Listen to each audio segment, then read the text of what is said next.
পূর্বস্থলীতে রাজ্যের পঞ্চায়েত মন্ত্রীর প্রতিবাদ সভায় শ্রোতাদের উপস্থিতির ছবি তুলতে গিয়ে সাংবাদিকদের প্রকাশ্যে হেনস্থার অভিযোগ উঠল তৃণমূল কর্মীদের বিরুদ্ধে।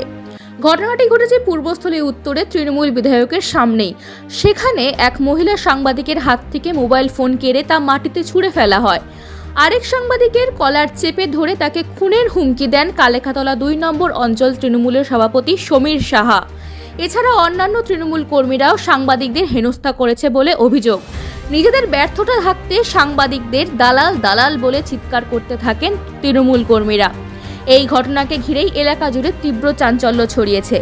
শনিবার পূর্বস্থলী ব্যাংকাটার মাঠে সাংবাদিক নিগ্রহের ঘটনায় তীব্র নিন্দা জানিয়েছে বিজেপি এবং সিপিআইএম।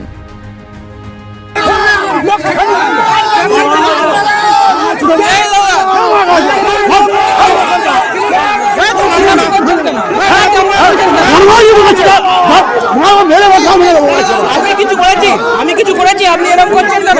হ্যাঁ, আপনি এমন করেছেন কেন?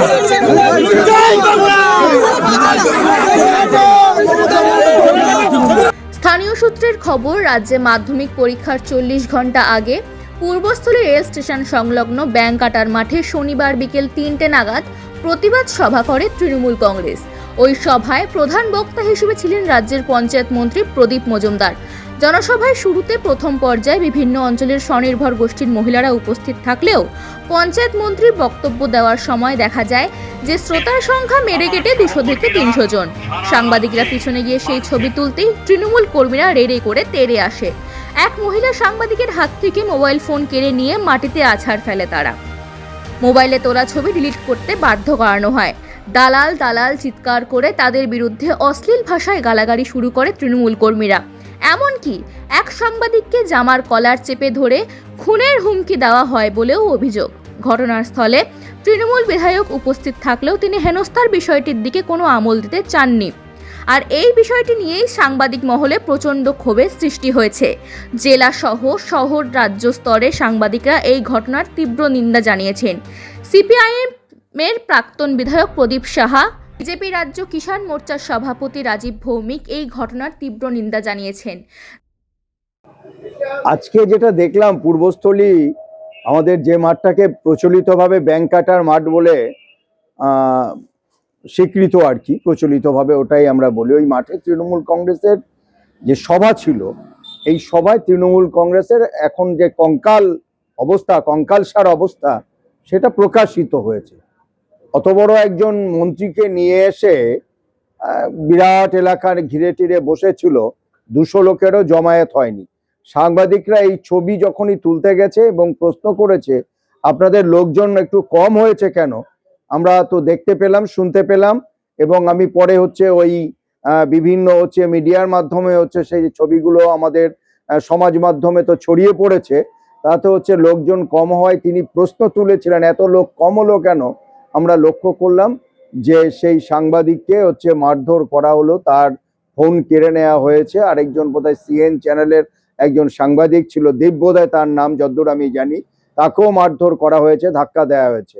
আসলে তৃণমূল কংগ্রেস এই যে মিথ্যা রাজনীতির উপর নির্ভর করে এই পশ্চিমবঙ্গে ক্ষমতা দখল করেছে, তাতে সাংবাদিকদের একটা বিরাট ভূমিকা ছিল।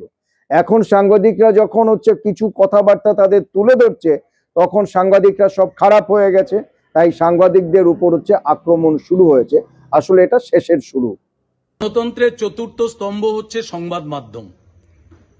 সংবাদ মাধ্যমই একমাত্র পথ যেখান থেকে সত্য ঘটনা উদ্ঘাটিত হয়। কিন্তু দুর্ভাগ্যজনকভাবে আজকে পূর্বস্থলীতে এ রাজ্যের শাসক দলের একটি রাজনৈতিক কর্মসূচিতে সংবাদ মাধ্যমের সাংবাদিকরা তারা মিটিং কভার করার জন্য উপস্থিত হয়েছিলেন, এবং মিটিংয়ে এ রাজ্যের শাসক দলের মন্ত্রীর ভাষণরত অবস্থায় যখন এই মিটিংকে কভার করার জন্য ছবি তুলছিলেন, কিন্তু দুর্ভাগ্যজনকভাবে দেখা গেছে শাসক দলের বিধায়কের উপস্থিতিতে তারই প্রতিষ্ঠিত এক নেতা, যার দৌরাত্মে এই সাংবাদিকদের কাছ থেকে মোবাইল কেড়ে নেওয়া হলো, মোবাইল ছুঁড়ে ফেলে দেওয়া হলো। এর কারণ মিটিংয়ে লোক হয়নি। এই লোক না হওয়ার চিত্র এবং লোক পালিয়ে যাওয়ার যে প্রকৃত চিত্র, এটা যেন ফুটে উঠতে না পারে, অর্থাৎ গণতন্ত্রের কণ্ঠকে স্তব্ধ করার যে ষড়যন্ত্র, এই ষড়যন্ত্রের মাধ্যমে সাংবাদিকদের নিগৃহীত করা হলো, মহিলা সাংবাদিককে নিগৃহীত করা হয়েছে। আমরা ভারতীয় জনতা পার্টির পক্ষ থেকে এ ঘটনার তীব্র নিন্দা জানাই, ধিক্কার জানাই শাসক দলকে। যে আচরণ তারা করেছেন, মাঠে লোক না হওয়াটা এটা সাংবাদিকদের অপরাধ নয়। সাংবাদিকদের কাজ মাঠে লোক জড়ো করা নয়, মাঠের প্রকৃত চিত্র তুলে ধরাই হচ্ছে সাংবাদিকের কাজ। আর লোক না হওয়ার দায় এ রাজ্যের শাসক দলের তঞ্চকতা, এ রাজ্যের শাসক দলের দুর্নীতি। মানুষ এ রাজ্যের শাসক দলের প্রতি আস্থা হারিয়েছেন। মানুষ চাইছেন ভারতীয় জনতা পার্টি ক্ষমতায় আসুক, তাই আজকে শাসক দলের এই কার্যক্রমে লোক নেই, তাই সাংবাদিকদেরকে নিগৃহীত করা হলো। আমরা এই ঘটনার তীব্র নিন্দা জানাই।